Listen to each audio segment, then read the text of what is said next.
નમસ્કાર, આપ જોઈ રહ્યા છો નિર્ભય ન્યૂઝ અને હું છું આપની સાથે રિદ્ધિ.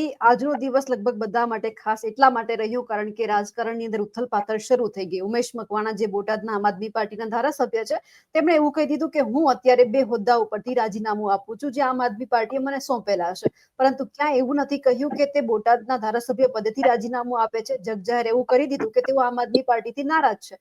પણ કે એવું નથી કહ્યું કે હું આમ આદમી પાર્ટીએ મને જે ઉમેદવાર ઘોષિત કર્યો હતો, હું જીતી ગયો અને પછી ત્યાંનો ધારાસભ્ય બન્યો છું તો એ પદ ઉપરથી રાજીનામું આપું છું. આ બધી જ ચર્ચા કરવી છે. મારી સાથે અત્યારે આમ આદમી પાર્ટીના નેતા રાજુભાઈ કરપડા જોડાયેલા છે. રાજુભાઈ, નિર્ભય ન્યૂઝમાં આપનું સ્વાગત છે. Thank you. રાજુભાઈ, સૌથી પહેલા તો એ સમજવું છે કે કેટલા લાંબા સમયથી આ વાત જગજાહેર હતી, ચર્ચામાં આવતી હતી કે ઉમેશ મકવાણા છે તે આમ આદમી પાર્ટી છોડે છે, ક્યાંક ભાજપમાં જવાના છે, એમના રંગ બદલાઈ રહ્યા છે. પરંતુ ક્યાંક આજે એમણે અડધી વાત ઉપર ચુકાદો આપી દીધો છે કે હું આ વખતે જે મને 2 હોદ્દા આપવામાં આવ્યા છે, હું આમ આદમી પાર્ટીથી નારાજ છું અને ખાસ તેઓ સમાજને વચ્ચે લઈને આવ્યા છે.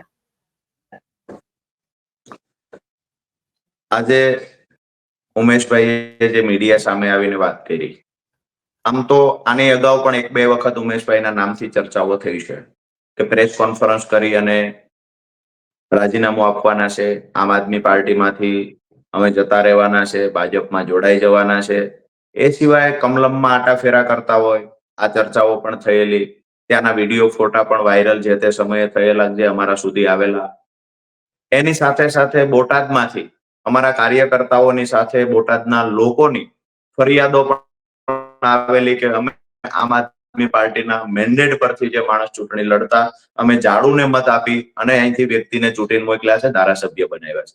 આજે અમારા ફોન ઉપડતા નથી, અમારા કામ થતા નથી. આ બધી ચર્ચાઓ છેલ્લે લગભગ 1 વર્ષથી ચાલે છે. જ્યારથી લોકસભાની ચૂંટણી ગઈ ત્યાર પછી આ ચર્ચાએ વેગ પકડ્યું. લોકસભાની ચૂંટણી સુધી બધું ઠીકઠાક હતું. વિષય એ છે કે આ બધું થયા પછી પણ અમે હંમેશા ઉમેશભાઈને સમજાવવાના પ્રયત્ન કર્યા. અમારા પ્રદેશ નેતૃત્વએ ઉમેશભાઈને સમજાવ્યા, રાષ્ટ્રીય નેતાઓએ ઉમેશભાઈને સમજાવ્યા. જ્યાં પણ આમ આદમી પાર્ટીનો કાર્યક્રમ હોય તો ત્યાં ઉમેશભાઈને પ્રાધાન્ય આપવાની કોશિશ કરીને બોલાવવાના પ્રયત્ન કર્યા. પરંતુ લાંબા સમયથી દુઃખ સાથે કહેવું પડે કે ઉમેશભાઈ મકવાણા ભારતીય જનતા પાર્ટીની ગાઈડલાઈન મુજબ લાંબા સમયથી કામ કરતા. અમે એમને સ્પષ્ટ આજે સવારે પણ જ્યારે આ વાત આવી તો અમે વિના સંકોચે ઉમેશભાઈ માટે ઘસાતું નથી બોલ્યા, વિના સંકોચે બોલ્યા છીએ. ઉમેશભાઈને હજુ પણ ભગવાન બુદ્ધિ આપશે. હજુ પણ ઉમેશભાઈ જે પાર્ટીના મેન્ડેટ પરથી ચૂંટાયા છે એની સામે દ્રોહ નહીં કરે. સીધી વાત એ છે કે જ્યારે કોઈ પણ ધારાસભ્ય બનતા હોય પોતાના દમ પર બની જાય આવું કોઈ માનતું હોય તો એ વાત તદ્દન ખોટી છે. આમ આદમી પાર્ટીના મેન્ડેટ પરથી ઉમેશભાઈ ધારાસભ્ય બન્યા હતા અને બોટાદની જનતાએ આમ આદમી પાર્ટીના કાર્યાલય સુધી અમારા પ્રદેશ નેતાઓ સુધી ફરિયાદ લઈને આવવું પડે કે ધારાસભ્ય અમારો ફોન નથી ઉપાડતા, ધારાસભ્ય અમારું કામ નથી કરતા, ધારાસભ્ય જનતા વચ્ચે આવતા નથી. આ બધી ફરિયાદો આવતી તેમ છતાંય અમે આજે સવાર સુધી ઉમેશભાઈને સમજાવવાના પ્રયત્ન કર્યા. પરંતુ આજે દુઃખ સાથે કહેવું પડે કે ભાજપનો હાથો બની અને ભાજપની ગાઈડલાઈન મુજબ ઉમેશભાઈએ કામ કર્યું. આજે ભારતીય જનતા પાર્ટી ગુજરાતમાં મોઢું ન બતાવી શકે એવી સ્થિતિમાં મુકાઈ ગઈ છે. અતિવૃષ્ટિથી સુરત જેવા શહેરમાં લોકો ત્રાહિમામ છે, સાથે જ ખેડૂતો પાક નુકસાનથી ખૂબ પીડાય છે. વિસાવદરની જનતાએ તો ભાજપના અહંકાર તોડવા માટે ભાજપના ગાલ પર થપાટ મારી છે. કોંગ્રેસ ભાજપનું ગઠબંધન ઉજાગર કર્યું છે. ત્યારે આજે આખા ગુજરાતમાં જ્યારે આમ આદમી પાર્ટીનો માહોલ બન્યો છે એ માહોલને બગાડવા માટે ભાજપે ષડયંત્ર કર્યું ને એનો હાથો ઉમેશભાઈ બન્યા. આજે દુઃખ સાથે કહેવું પડે એ જ ઉમેશભાઈને લોકસભા પણ આમ આદમી પાર્ટીએ લડાવી. એ જ ઉમેશભાઈને ઓબીસી ચહેરા તરીકે પ્રસ્થાપિત કર્યા. મને તો આજની એમની પ્રેસ કોન્ફરન્સ જોઈને નવાઈ એ વાતની લાગી કે ગુજરાતમાં એક એવી પાર્ટી આમ આદમી પાર્ટી જેને 2022માં વિધાનસભાની ચૂંટણી પહેલા 2 મહિના અગાઉ ઓબીસી સમાજમાંથી મુખ્યમંત્રી હશે ઓબીસી ચહેરો કોઈએ જો ગુજરાતના ઇતિહાસમાં ચૂંટણી પહેલા મુખ્યમંત્રીનો ચહેરો જાહેર કર્યો હોય તો એ આમ આદમી પાર્ટી હતી ને ચહેરો ઓબીસી હતો. આજે આમ આદમી પાર્ટીની વિરુદ્ધમાં આટલું બધું કર્યા પછી પણ જો ઉમેશભાઈ બોલતા હોય તો સ્વાભાવિક છે કે બોટાદની જનતા, બોટાદના કાર્યકર્તાઓની વાત ધ્યાને રાખી જેના પર ભ્રષ્ટાચારના આરોપો પણ થયા છે એવા વ્યક્તિને અમે અમારી સમજાવટ કર્યા પછી પણ એ વ્યક્તિ સુધરવામાં નહોતા તો આજે પાર્ટીએ એને સસ્પેન્ડ કર્યા છે. પણ રાજુભાઈ, એક વાત એ પણ છે કે ઉમેશભાઈ એ વાત સ્પષ્ટ કરવી જોઈએ કે એમને આમ આદમી પાર્ટીથી ક્યાં પેટમાં દુખે છે. એક તો 2 હોદ્દા એમને રાખવા નતા એટલે એમણે રાજીનામું આપી દીધું. પણ જો ખરેખર એમને આમ આદમી પાર્ટીથી પેટમાં દુખતું હોય તો સાથે સાથે એવું પણ કહી દેવું જોઈએ કે હું ધારાસભ્ય પદેથી રાજીનામું આપું છું. આખરે હું લડ્યો તો આમ આદમી પાર્ટીના પાછળથી જ ને. ત્યાં રહેવું આજે છે અને નિર્ભયની કેવું છે કે મને આમ આદમી પાર્ટી ગમતી નથી. ઉમેશભાઈ મિત્ર છે. નિર્ભયના માધ્યમથી આજે હું મિત્રને કહીશ કે જો તમારામાં તાકાત હોય તો એક વખત રાજીનામું આપીને બતાવો. જો તમારામાં તાકાત હોય તો રાજીનામું આપીને ફરી વખત ચૂંટાઈને બતાવો. આમ આદમી પાર્ટી છે જે સામાન્ય પરિવારમાંથી આવતા વ્યક્તિને ધારાસભ્ય પણ બનાવે છે અને દિલ્હીમાં મંત્રી પણ બનાવ્યા છે, પંજાબમાં મંત્રી પણ બનાવ્યા છે. કોઈ પાર્ટી હોય એવી નથી જે સામાન્ય પરિવારમાંથી જેને રાજકારણ સાથે કોઈ લેવા દેવા ન હોય આવા વ્યક્તિને ઉચકીને લઈ આવી આમ આદમી પાર્ટી. ઉમેશભાઈમાં તાકાત હોય રાજીનામું આપે. હું સામેથી પાર્ટી વતી જાહેરમાં કહું છું, નિર્ભયના માધ્યમથી કહું છું, ચેલેન્જ કરું છું ઉમેશભાઈને કે ભાજપનો હાથો બનીને માત્ર કામ ન કરો, તાકાત હોય રાજીનામું આપીને ફરી વખત તમારી લોકચાહના શું છે બતાવવા માટે ફરી વખત મેદાનમાં આવો. ડંકાની ચોટ પર કહીએ છીએ આમ આદમી પાર્ટીનો સામાન્યમાં સામાન્ય માણસ ભાજપનો હાથો બનીને જે કામ કરશે ને લોકોને ઘર ભેગા કરી દેશે.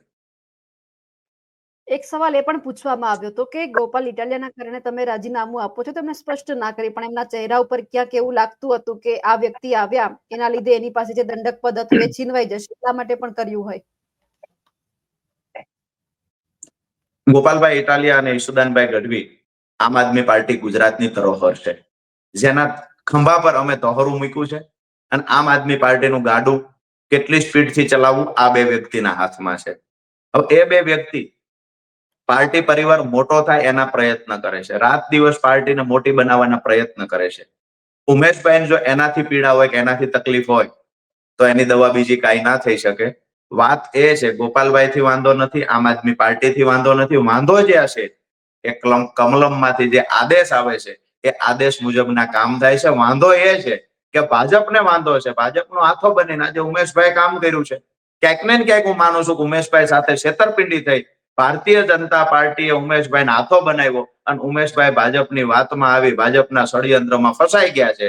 ઉમેશભાઈ આજે આમ આદમી પાર્ટીનો વિરોધ નથી કરતા. ઉમેશભાઈ આજે બોટાદની જનતા સાથે દ્રોહ કર્યો છે.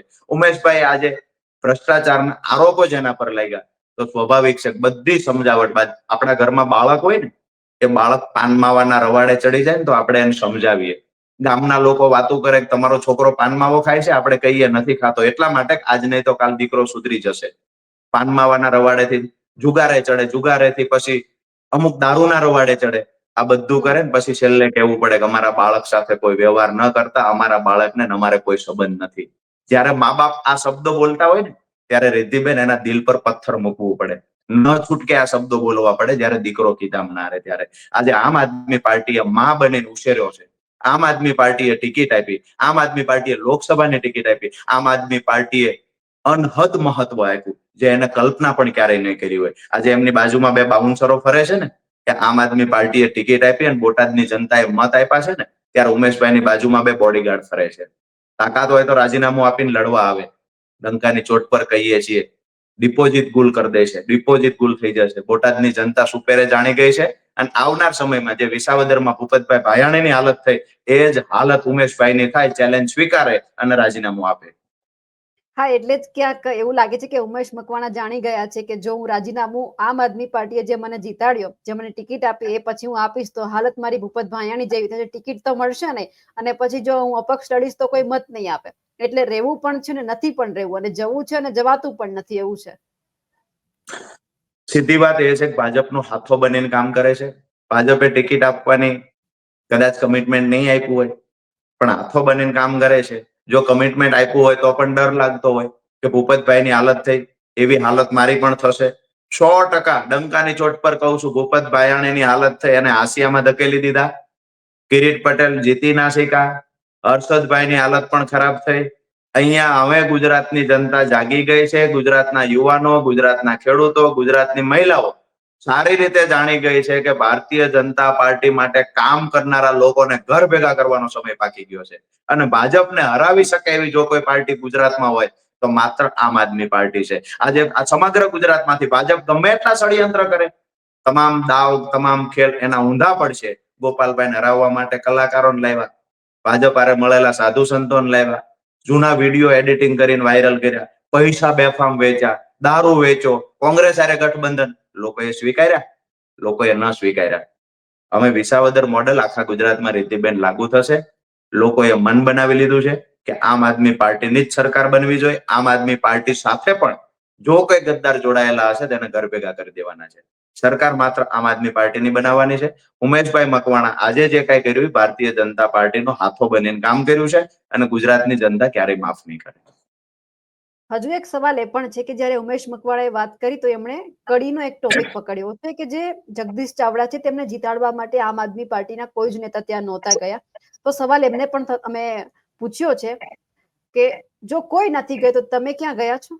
તમે તો સ્ટાર પ્રચારક હતા, તો તમારે તો જવું જોઈએ ને. તમે બીજાની વાત કરો છો તો તમે કેમ ના ગયા? તમે કેમ સમર્થન ના આપ્યું જો તમે આટલું જ સમાજની વાત કરતા હોય તો? જગદીશભાઈ મકવાણાને તકલીફ નથી, ઉમેશભાઈને તકલીફ છે. જગદીશભાઈ ચાવડા છે. હા, એ અમારા એસસી વિંગના પ્રમુખ પણ છે. જગદીશભાઈ ચાવડાને અમારી પાર્ટી સાથે પરિવારના સભ્ય હોય એવો નાતો છે. જગદીશભાઈ ચાવડાને કોઈ તકલીફ નથી અને તકલીફ ઉમેશભાઈ શા માટે છે? અને આપે પણ જે પ્રશ્ન પૂછ્યો એનો જવાબ હું માનીશ કે ઉમેશભાઈએ શું આપ્યો. કદાચ એ પણ એને જવાબ આપવો જોઈએ. ઉમેશભાઈ ક્યાં હતા? આજે એક ધારાસભ્ય જેના માટે ગોપાલભાઈ ઇટાલિયાએ પ્રચાર કર્યો, ઈસુદાનભાઈએ પ્રચાર કર્યો, ઉમેશભાઈ લોકસભા લડતા ત્યારે અમારી આખી પાર્ટી ઉમેશભાઈ માટે પ્રચાર કરતી. આજે ઉમેશભાઈએ કેમ એક પણ વ્યક્તિ માટે પ્રચાર ન કર્યો? છતાંય અમે ઉમેશભાઈનો હંમેશા બચાવ કરતા આવ્યા કે હશે પરિવારનો સભ્ય છે, હશે પરિવારનો સભ્ય છે. પણ ભારતીય જનતા પાર્ટીના કમલમમાં આટાફેરા કરવા, કમલમમાંથી આદેશ થાય એ મુજબનું કામ કરવું, પ્રદેશ નેતાઓના ફોન ન ઉચકવા, લોકોની ફરિયાદ થઈ પ્રદેશ કાર્યાલય સુધી બોટાદના લોકો ફરિયાદ લઈને આવે. એક વાત ક્લિયર કરી દઈશ રીતિબેન, આજે હું અમારા ધારાસભ્ય કરતા મહત્વ અમારા લોકોનું છે, અમારા ધારાસભ્ય કરતા મહત્વ મતદારોનું વધારે છે. કોઈ પણ વિસ્તારમાંથી મતદારોની ફરિયાદ આવશે કે ધારાસભ્ય કામ નથી કરતા, ધારાસભ્ય પર ભ્રષ્ટાચારના આરોપ લાગશે તો આમ આદમી પાર્ટી ક્યારેય આવા ધારાસભ્ય નહીં રહે પોસાશે આમ આદમી પાર્ટીને. આમ આદમી પાર્ટીનો ધારાસભ્ય જતો રહી આમ આદમી પાર્ટી પસંદ કરશે, પણ ભ્રષ્ટાચારના આરોપ લાગે ભાજપ સાથે સાંઠગાંઠ કરાવતા કોઈ પણ વ્યક્તિને જેની વિધાનસભામાંથી મતદારો ફરિયાદ કરે, આવો એક પણ વ્યક્તિ ધારાસભ્ય પદ તરીકે આમ આદમી પાર્ટીમાં હશે તો 100% આમ આદમી પાર્ટી આજે જે ઉમેશભાઈ પર કાર્યવાહી કરી એ જ કાર્યવાહી આવનાર સમયમાં થશે. સાથે વાત સુધીર વાઘાણીની પણ હતી કે બે વ્યક્તિ જાય છે. સુધીરભાઈએ તો પોસ્ટ કરીને કહી દીધું છે કે મારા ઉપર આટલા મતદારોનો ભરોસો છે પણ હું નથી જવાનો. લાગે છે કે આવનાર સમયમાં ઉમેશ મકવાણાના રસ્તે સુધીરભાઈ હશે? સુધીરભાઈ વાઘાણી એટલે એક એવું વ્યક્તિત્વ છે જે તમને ગારિયાધાર આસપાસમાં ચાની કિટલી પર પણ જોવા મળે. સુધીરભાઈ વાઘાણી તમને ઓટલે બેઠેલો જોવા મળે. સુધીરભાઈ વાઘાણી વિધાનસભામાં નહોતા ત્યારે પણ સેવાકીય પ્રવૃત્તિ કરતા. આજે પણ સેવાકીય કામ ખૂબ જ સુધીરભાઈ વાઘાણી કરે છે. સુધીરભાઈ વાઘાણીને ખરીદી શકે એવી કોઈ તાકાત ભાજપમાં નથી. સુધીરભાઈ વાઘાણી એટલો મેચ્યોર વ્યક્તિ છે કે સુધીરભાઈ વાઘાણીને ભાજપના કોઈ નેતા જઈને વાતોમાં લઈ આવે આવું ક્યારેય શક્ય નથી. સુધીરભાઈ વાઘાણી હોય, હેમંતભાઈ ખવા હોય, ચૈતરભાઈ વસાવા હોય અને અત્યારે અમારા ચૂંટાઈને આવેલા ગોપાલભાઈ ઇટાલિયા, આમાંથી એક પણ વ્યક્તિ પર કોઈ શંકા સવાલ કરે તો મને એવું લાગે છે કે ન કરવા જોઈએ. જો આવી જ વાતો લોકમુખે ચર્ચાતી વાતોના જ સમાચાર બનતા હોય તો હું નિર્ભયના માધ્યમથી હું રાજુ કરપણે કહું છું કે સૌરાષ્ટ્રના એવા 5 થી વધારે પૂર્વ ધારાસભ્ય ભારતીય જનતા પાર્ટીના, 7 થી વધારે કોંગ્રેસના અમારા સંપર્કમાં છે. દાવા સાથે કહું છું, ચલાવો સમાચાર. સીધી વાત એ છે કે લોકમુખે ચર્ચાય છે એ સાચું નથી હોતું. ઉમેશભાઈ મકવાણાને અમે સમજાવવાના પ્રયત્ન કર્યા પણ ઉમેશભાઈ ભાજપનો હાથો બન્યા. સુધીર વાઘાણી એટલો મજબૂત મક્કમ માણસ છે, ભાજપના 2 ધારાસભ્યો ચૂંટાયેલા હોય ને એને આમ આદમી પાર્ટીમાં આવવું હોય ને તો ખર્ચો સુધીરભાઈ આપી દે એવું છે. પણ અમે ખરીદ વેચાણનું કામ કરતા નથી. જનતા જેને ચૂંટીને મોકલે એને જ ખુરશી પર બેસાડીએ છીએ. ચોરી લીધેલા ધારાસભ્યો ખુરશી પર નથી બેસાડતા. અને આવનાર સમયમાં સત્તા નહીં આવે એ અમે પસંદ કરશું, પણ ચોરેલા ધારાસભ્યોથી ક્યારેય સરકારમાં નહીં બેઠી.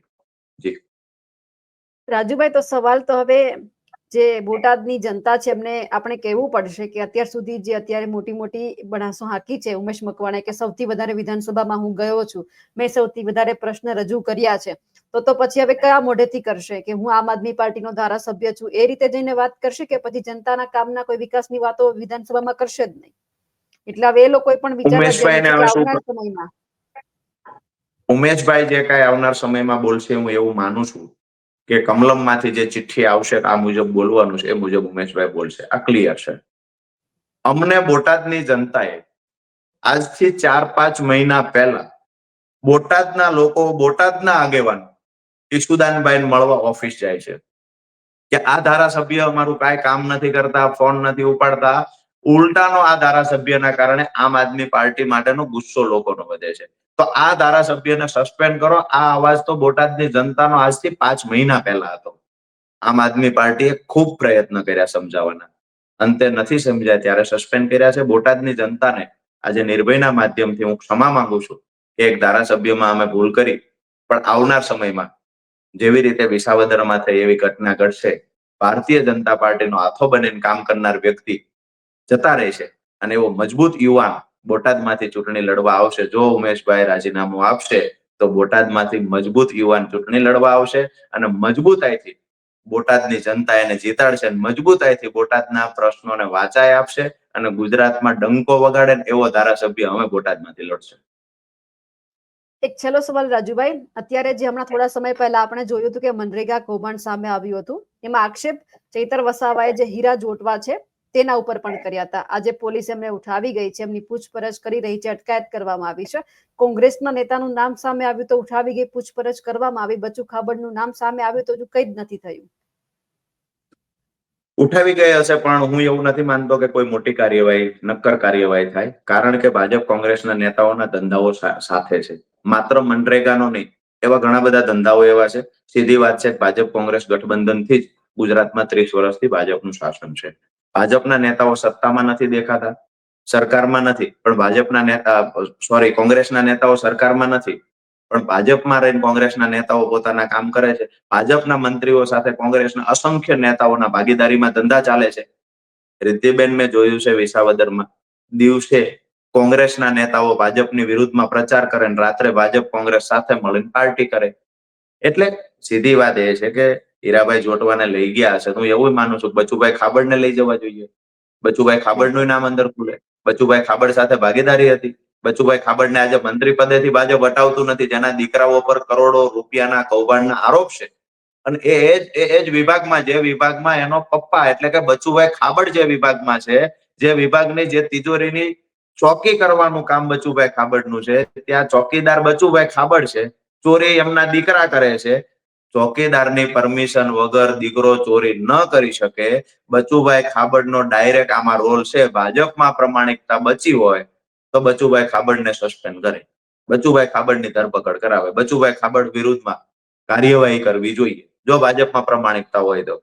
રિદ્ધિબેન, ગુજરાતના ઇતિહાસમાં આમ આદમી પાર્ટી અને આ દેશના ઇતિહાસમાં આમ આદમી પાર્ટી એક એવી પાર્ટી છે જે જાહેરમાં સ્વીકારી શકે કે અમારા મંત્રી પર ભ્રષ્ટાચારનો આરોપ લાગ્યો હશે તો મંત્રી સસ્પેન્ડ થઈ જશે. આ ભાજપ ના કરી શકે. ભાજપ કોંગ્રેસનું ગઠબંધન લાંબા સમયથી ચાલે છે, પણ મને એવું લાગે છે કે આવનાર 2 વર્ષ સુધી આ ગઠબંધન ચાલશે. 27માં દૂધનું દૂધ, પાણીનું પાણી થઈ જશે. આના પછી એક સવાલ હજુ એ પૂછવો છે કે હવે તમે એ પણ જોઈ લીધું કે જે નેતાને, જે ઉમેદવારને ભાજપે ટિકિટ નથી આપી, આમ આદમી પાર્ટી આપે છે એટલે આમ આદમી પાર્ટીમાં આવે. હવે તમે કોઈ પણ નેતા છે, ઉમેદવાર છે, જેમને આમ આદમી પાર્ટીમાંથી ચૂંટણી લડવી છે, એમનું બેકગ્રાઉન્ડ ચેક કરશો કે ભાજપે ટિકિટ નથી આપી એટલે તમારામાં આવ્યા છે અને તમે આપો પછી જીતી અને ભાજપમાં જતા રહે. બેના દાખલા તો આપણે જોઈ લીધા. ઉમેશ મકવાણા પણ ભાજપના જ હતા અને ભૂપત ભાયાણી. ગ્રાઉન્ડ પર જે મજબૂત વ્યક્તિ હશે, જેની ઇમેજ ખરડાયેલી નહીં હોય, જેના પણ કોઈ આરોપ જેના પર નહીં લાગ્યા હોય, 100% આવા વ્યક્તિને પાર્ટી લડાવશે. ટિકિટનું નક્કી તો પાર્ટીનું શીર્ષ નેતૃત્વ કરતું હોય છે, રાષ્ટ્રીય નેતૃત્વ કરે. પણ સીધી વાત એ છે કે અમને સ્પષ્ટતાથી પ્રદેશમાં એ કહેવામાં આવ્યું છે, જેની છબી ખરડાયેલી ના હોય, જેના પર પૂર્ણ વિશ્વાસ મૂકી શકાય, પાર્ટીને વફાદાર હોય, આવા લોકોને જ ચૂંટણી લડાવવાની છે. આવા લોકો માટે જ પાર્ટી તનતોડ મહેનત કરશે. ગદ્દારોની પાર્ટીમાં જગ્યા નથી અને આવનાર સમયમાં આમ આદમી પાર્ટી પૂરતા પ્રયત્ન કરશે આવો કોઈ પણ માણસ પાર્ટીમાં ઘૂસી ના જાય. બાકી તો સીધી વાત છે રિદ્ધિબેન કે મા બાપ પણ બાળકને, સંતાનને મોટું કરે. મા બાપને નથી ખબર કે આ ગદ્દાર નીકળશે ને પોતાને વૃદ્ધાશ્રમમાં મૂકી આવશે. ઘણી ઘટનાઓ એવી ઘટે છે. ક્યાંક એવું બની શકે કે 1-2 ધારાસભ્યમાં અમે ભૂલ ખાઈ ગયા છીએ, પણ આવનાર સમયમાં પણ ભૂલ ખાધી છે, અમે સરેન્ડર નથી થવાના. અમે ફરી વખત એ વ્યક્તિને ખુલ્લો પાડીશું, લોકોની વચ્ચે જશું અને મજબૂત માણસ આપશું. આજે વિસાવદરની જનતા કેટલી ખુશ છે. વિસાવદરની જનતા ખુશ છે કે ભૂપત ભાયાણી ગયો પણ મજબૂત માણસ અમને મળ્યો. હા. અમે બદલો લીધો છે. ભૂપત ભાયાણીને લઈ ગયા, મજબૂત માણસ વિસાવદર વિધાનસભામાં આપ્યો, જે આખા ગુજરાતમાં આજે જેની ચર્ચાઓ થાય છે. હું એવું માનું છું, ગુજરાતની કોઈ પણ વિધાનસભા હશે, જો મજબૂત માણસ ત્યાંથી લડતો હશે તો આક્રોશ ખૂબ છે ભાજપ સામે. ભાજપ સામે ખૂબ આક્રોશ છે. કોંગ્રેસને લોકો ભૂલી ગયા છે. સીધી વાત એ છે, આમ આદમી પાર્ટીનો મજબૂત કોઈ પણ ઉમેદવાર હશે તો 100% જીતશે. આમ આદમી પાર્ટીનો ઉમેદવાર હશે, એના પર કોઈ દાગ ન લાગ્યો હોય, લોકોની વચ્ચે કામ કરતો હોય, સામાન્ય પરિવારમાંથી આવતો હોય, આ પ્રાયોરિટી આમ આદમી પાર્ટીના ઉમેદવારની હશે. બિલકુલ રાજુભાઈ, આપ અમારી સાથે જોડાયા, આપનો ખૂબ ખૂબ આભાર. Thank you. અમારા અહેવાલને લઈને આપનું શું માનવું છે, કમેન્ટ કરીને ચોક્કસથી જણાવજો. સાથે જ અમારી નિર્ભય ન્યૂઝ ચેનલને લાઇક, શેર અને સબસ્ક્રાઇબ કરવાનું ભૂલશો નહીં. નમસ્કાર.